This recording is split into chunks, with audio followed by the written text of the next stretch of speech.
ते पूरग्रस्त गाव म्हणून घोषित झाला होता, तरी सुद्धा म्हणजे आता 19 वर्ष लवटून सुद्धा ही या गावाचा विकास झालेला नाही। म्हणजे पूरग्रस्त गाव घोषित करायचा आणि त्या पूरग्रस्त गावाचा जर विकास नाही करायचा तर मग हे आमदार आणि खासदार करतात का? आमदार खासदार येतात आणि जातात, तरी पण चुनावपुरती फक्त आम्हाला आश्वासन भेटे, त्याच्यानंतर चुनाव झाला ते नेते बनले त्याच्यानंतर या गावाकडे कोणीही लक्ष देत नाही, सगळे नेते मंडळी दुर्लक्ष करतात।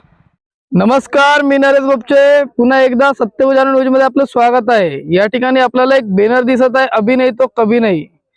तर प्रहार जनशक्ती संघटनेच्या वतीने या ठिकाणी पिपळटोला ते चिचटोला गावाच्या मध्ये असलेल्या अतिशय जीर्ण आणि कमी उंचीचे पूल लवकरच निर्माण झाल्या पाहिजे या मागणीला घेऊन बेमुदत आमरण उपोषण सुनील गिरडकर यांच्या प्रमुख उपस्थितीमध्ये समस्त गावकरी बांधव जे आहेत या ठिकाणी आंदोलनाची भूमिका घेत बसलेले आहेत आणि सुनील गिरडकर जे आहेत ते आमरण उपोषणावर बसलेले आहेत।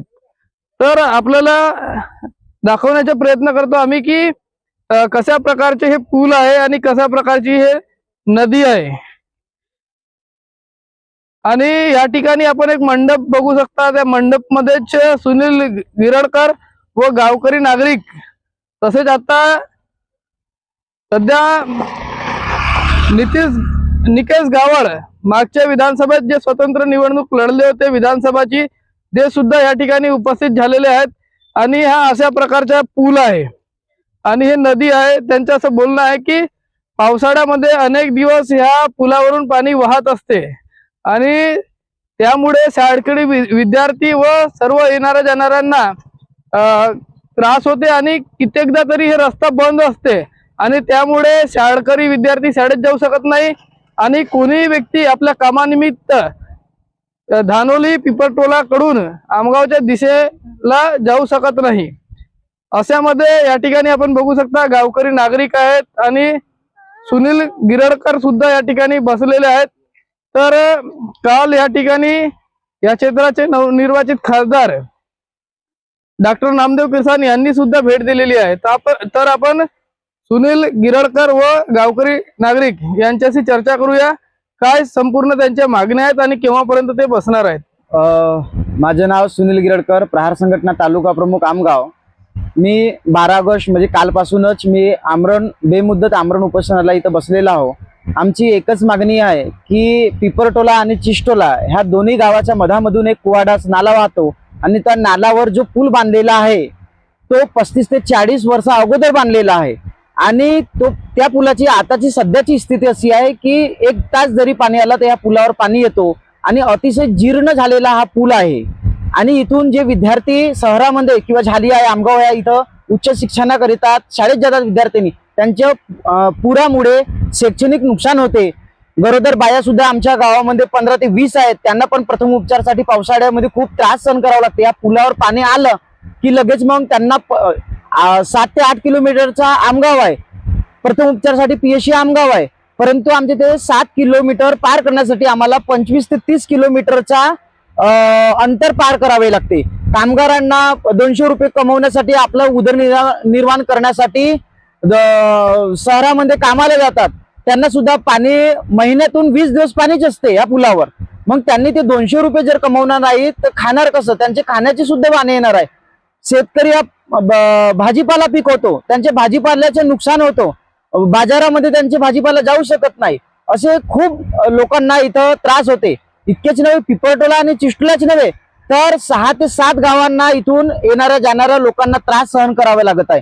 तिथं पिपळटोला, चिचटोला, सोंगी, ढिवटोला, धानोली, दरबळा, बोदलबोडी एवढ्या गावांना ह्या त्रास सहन करावा लागत आहे ह्या पुलामुळे। आणि मागील 20 ते 25 वर्षापासून आम्ही निवेदनच देत आहोत की बाबा ठराव देतो, खासदारांना देतो, आमदारांना देतो, प्रशासनाला देतो का बा पूल नवीनीकरण झाले पाहिजे, तरी सुद्धा होत नाही। आणि मजाची ही गोष्ट आहे की 2005 ते 6 मध्ये पूरग्रस्त गाव म्हणून घोषित झाला होता, तरी सुद्धा म्हणजे आता 19 वर्ष लवटून सुद्धा ही या गावाचा विकास झालेला नाही। म्हणजे पूरग्रस्त गाव घोषित करायचा आणि त्या पूरग्रस्त गावाचा जर विकास नाही करायचा तर मग हे आमदार आणि खासदार करतात का? आमदार खासदार येतात आणि जातात, तरी पण चुनावपुरती फक्त आम्हाला आश्वासनं भेटे, त्याच्यानंतर चुनाव झाला, ते नेते बनले, त्याच्यानंतर ह्या गावाकडे कोणीही लक्ष देत नाही. सगळे नेते मंडळी दुर्लक्ष करतात. प्रशासकीय अधिकारी कोणी आलेले नाही आहेत आणि डॉक्टरची टीम सुद्धा आलेली नाही. मी कालपासून एकही जेवण केलेलं नाही आहे, तरी सुद्धा कोणतेही प्रशासकीय अधिकारी किंवा डॉक्टर वगैरे आलेले नाही आहे. आणि दुसरी गोष्ट म्हणजे अशी आहे की आमदार आले नाही आणि खासदार आले होते, पण खासदारांनी असं आम्हाला कोणताही ठोस आश्वासन दिले नाही. त्याच्यामुळे आम्ही हा जो आंदोलन आहे तो स्थगित केले नाही आणि हा जो बेमुदत आमरण उपोषण आहे ते चालूच आहे.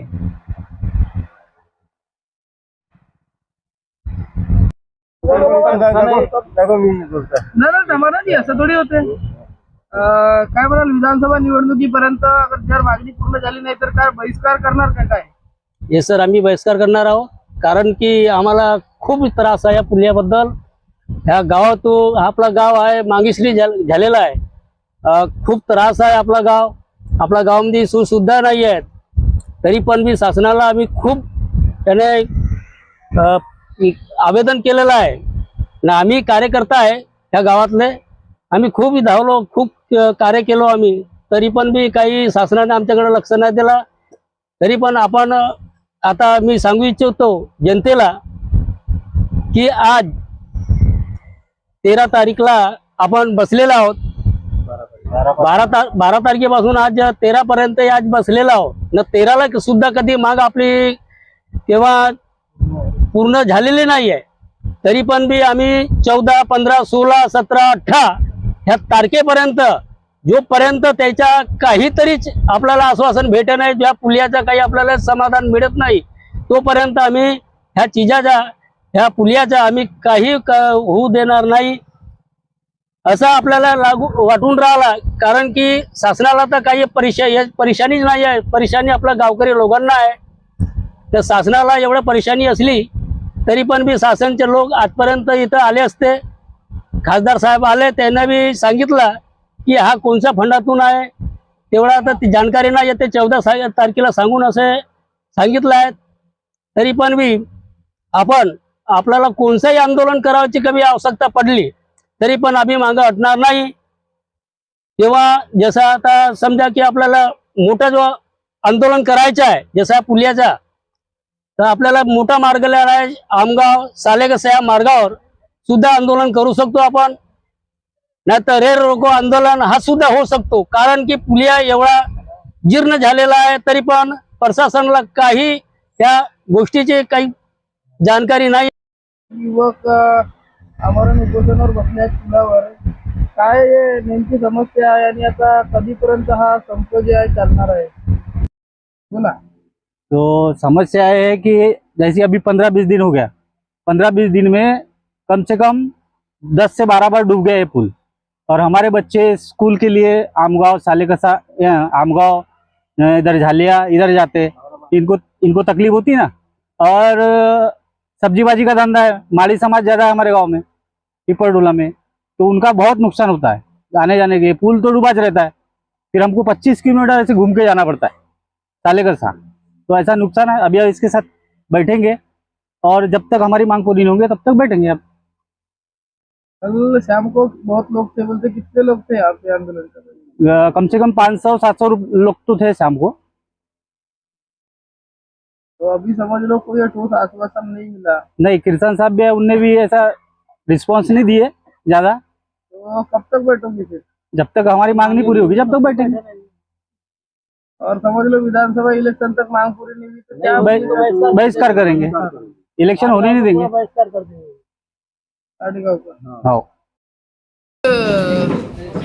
पिपरटोला येथे नदी पुलावर काही गावचे नागरिक आंदोलन संप करत आहेत, पूल बनलेला नाही म्हणून. तर रात्री आपण भेट दिलेला आहे, त्याबद्दल काय बोलाल? पिपरटोला आणि धानोली आणि बाकी इतर गावातले त्या 5-6 गावातले लोक त्या ठिकाणी उपोषणाला बसल्याचं मला कळलं. त्या ठिकाणी जो ब्रिज आहे तो त्याची उंची कमी असल्यामुळे पावसाळ्यामध्ये तो बंद होतो, पाणी त्याच्यावरून जातो आणि शाळेत जाणारे मुलं असतील, लोकांचं आवागमन सगळ्यांचं थांबत असतो. त्याच्यामुळे त्यांची बऱ्याच वर्षापासून मागणी आहे, परंतु तो पूल उंच करण्यात आलेला नाही.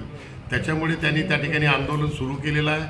पुलावर काल सगळे कमीत कमी 500 नागरिक त्या परिसरातले बसलेले होते आणि त्यांनी आग्रह केला की हा पूल निर्मिती याची उंची वाढली पाहिजे. त्यांचं म्हणणं रास्त आहे. मी त्यांना सांगितलं की प्रशासनाकडे मी लावून धरणार, ज्या ठिकाणी बजेटरी प्रोव्हिजन करायचं असेल त्या ठिकाणी बजेटरी प्रोव्हिजन करण्याचा मी प्रयत्न करणार आणि ते जर झालं तर नंतर तो ब्रिज होऊ शकतो. कारण की त्याला खर्च जास्त असल्यामुळे तो स्थानिक निधीतून होऊ शकत नाही असं त्यांना मी सांगितलं. आणि जोपर्यंत बजेटमध्ये प्रोव्हिजन राज्य सरकारच्या होत नाही तोपर्यंत त्याचं काम पूर्ण होणार नाही. आणि बजेटरी प्रोव्हिजन करण्यासाठी आम्ही प्रस्ताव सादर करणार आहोत शासनाकडे आणि शासनाकडून मंजुरी करण्याचा प्रयत्न करणार. आणि शासनाने जर मंजुरी दिली, त्यांनी बजेटरी प्रोव्हिजन केली तर निश्चित रूपाने येणाऱ्या काळामध्ये त्या पुलाचं काम सुरू होईल.